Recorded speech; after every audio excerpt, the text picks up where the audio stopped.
साले बीवी की अलामात क्या होती हैं?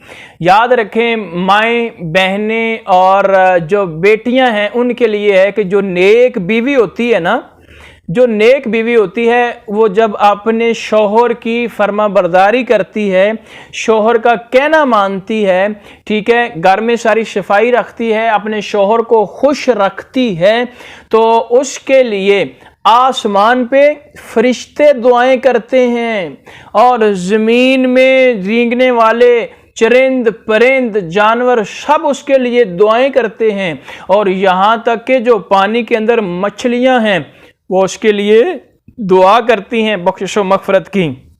तो देखो, जो फर्मा बरदार बीवी है, जो नेक बीवी है, जो साले बीवी है, ठीक है, तो उसके लिए ये सारी चीज़ें दुआएं करती हैं। तो उम्मीद है कि आप नेक बीवियां बनेगी अपने अपने शौहर की, और अच्छी बेटियां बनेगी, घर को बसाने वाली बनेगी। और इसके बरक्स जो फिर कहना नहीं मानती, वो फिर देख लें कि उनके साथ क्या होगा। पहले नंबर पे तो मुझे उम्मीद है कि आप कहना मानती होंगी। और साले बीवी की 3 निशानियां हैं, वो जो मैंने आपके सामने शेयर कर दी हैं। फरिश्ते दुआ करते हैं, और ये फिर मछलियां दुआ करती हैं, परिंदे भी दुआ करते हैं, चरिंद भी दुआ करते हैं।